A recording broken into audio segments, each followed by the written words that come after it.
giftedness as they mature, which is kind of fascinating. As the energies in the creation refine, so do their gifts, which I'm really enjoying watching.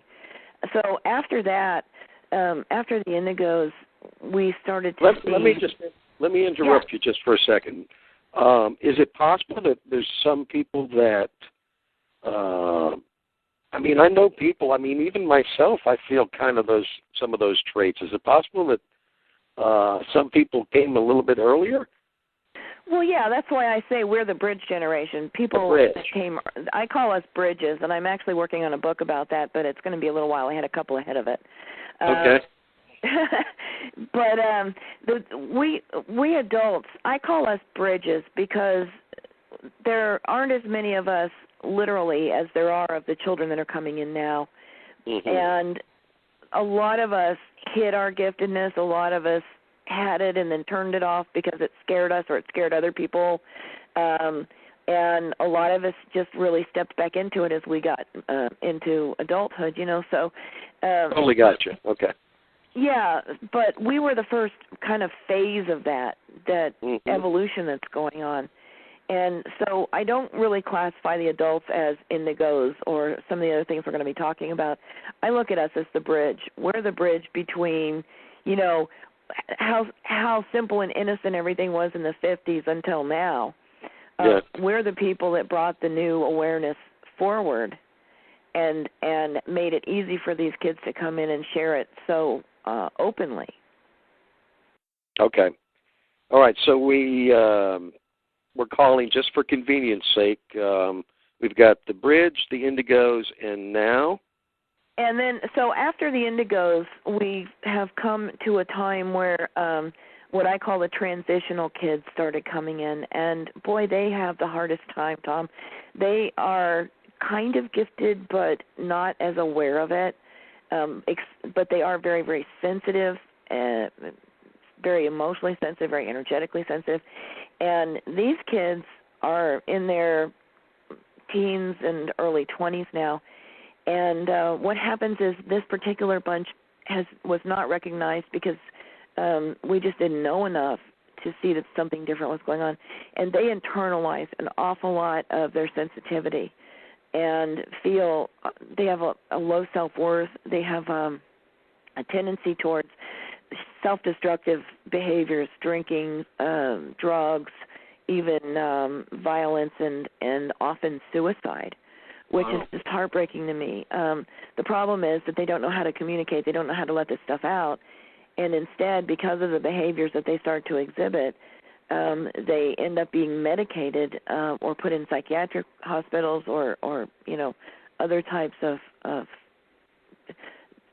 old paradigm help, shall we say. Yeah, and right. This just exacerbates their situation. It further takes down their self-image, their self-worth. They further isolate themselves.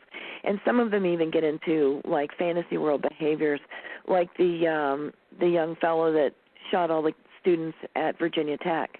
He was a transitional kid. He had been through all kinds of things, had been medicated, had been put in and out of the hospital, and had created this internal image of himself, which he actually mailed photographs to somebody after the fact. They got there after the event, and so that's what a lot of them do. And it's unfortunate because really and truly all they need is to learn how to communicate well and to not be seen as different, but to, just learn how to be who they are and that be okay.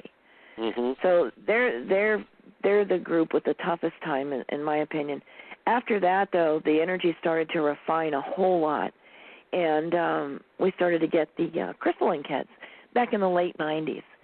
And the crystalline kids are just amazing. They're very, very socially oriented, very heart-oriented. They're all about love and telling us that we've forgotten how to be that and we don't know how to treat each other. They're socially aware. I mean, it's typical for a crystalline kid to organize some event that's to the benefit of other people. For instance, one of the children that I interviewed for the books was 10 years old at the time, and his principal called his mom from school and said, well, so-and-so has, or we're having a food drive at school, and she's like, busy mom, okay, great, I'll participate. Sure, what do you want me? What do you need? And the principal says, wait a minute, you don't understand. Your son organized this. He saw that children in the lunchroom did not have the same kind of lunch as other kids, and that really bothered him. And so he's organized this food drive so everybody has it equally across the board. And, of course, the mother was dumbstruck at the moment. But another example of that is in France a couple of Decembers ago, there was a 10-year-old boy who got very, very upset about the degree of numbers of homeless people in his village. And he started a movement called the Children of Quixote. And they started pitching red tents along the rivers all over France, thousands of them, in protest of the homelessness in their country. And I could tell you stories all day long, but those are two really good ones. That of how socially aware these kids are. Yeah, it's 10 years old yet. Yeah, this is typical. Amazing. They're also very, very, very, very sensitive energetically. And when I say energetically, what I'm saying is like electromagnetically, we all are built of energy. That energy takes some form of mass that looks like us, okay? Mm-hmm. When energies change universally, there's always energy exchange in every moment that we exist. It's universal. It comes and it goes. It comes into our environment, in our solar system, in our atmosphere, from our Earth, from other places, and it crosses all reality. And so it's constantly changing, constantly reattuning. Well, that's what's going on with the refinement of some of these kids, is their energy fields are so fine, they're high vibration, and it's hard enough for them to be in a room full of people as it is. But when there's any kind of chaos or disaccord, a lot of these kids don't handle it very well. Mm-hmm. They just will short circuit. I've literally seen some of them have seizures, not because there's anything wrong in their brain, but just because they literally short circuit because of too much anxiety about a situation that's going on. So it's really bizarre how sensitive they are. They're intuitive. They're natural healers. They know what people mean, whether they say it or not. They read people just beautifully. And they have so many different traits. That just all of them are different. They have different combinations of them. A lot of them are telepathic, which is just mind-boggling to experience with some of these kids. I've done it, and it just blows me away. To hear them so clearly and have them hear me as well. And then how about the star kids? Star kids are just a couple of years older than the crystallines, but they're still coming in too. The crystallines are still coming in, as are the star kids. And the star kids are very much have similar traits to the crystalline kids, except that the star kids are more earth-oriented. They're very, very concerned about the condition of the planet, and they're also more technologically oriented. It's a beautiful marriage of giftedness between these two sets of kids, because you got one set, the crystalline kids, that are so heart-centered, and then you've got the star kids who are very technologically and earth-oriented. And so you've got a perfect blend of a whole new kind of society once these children start, getting into adulthood and changing the world as they've come to do. It sounds like the future's going to be pretty nice once these kids grow up. I think so. I really know that that's what they're coming to do. They tell me all the time. And they're fascinating. And I just can't wait to see what happens. When I'm going to be an old lady by then, and I can't wait to see what they do with the world. Mm-hmm. Okay, so let me ask you real quick, where are these kids coming from? I mean, I got my thoughts about where we all come from, but why are these kids so different? And I hate using that word, but you know what I'm saying. Well, they're not. They're just differently abled. Okay. They're not. Every kid is special, and I really want to emphasize that. I don't want to make it sound like I don't think all kids are special, because I hug every kid I see if they'll let me. It's just how it is. But they're coming from the same place we did, Tom. The thing is that situation is different now. we have such a whole different set of energies in our world and across the universe, really, at this point.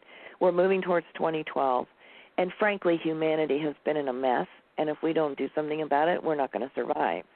Mm-hmm. Anytime humanity gets into a position of that the species is threatened, and I don't use that term loosely, but it's a fact, consciousness begins to shift. I'm actually working on a book about that right now.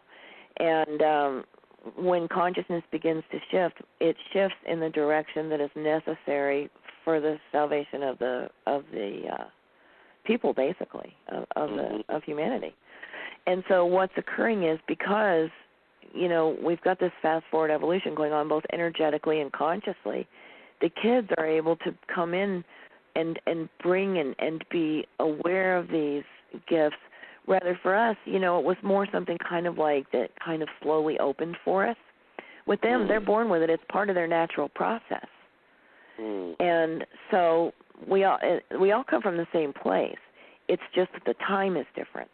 The setup is different for the kind of consciousness that's entering our world in this now. Sure. Okay, and so now the next question is going to have that D word in it again, but how are they different? Well, we're, as I said a moment ago, we're creative energy, and that energy comes together and into the form of mass that is us, the expression of us as human beings. Okay? Well, right. And I guess I'm alluding to the DNA thing too.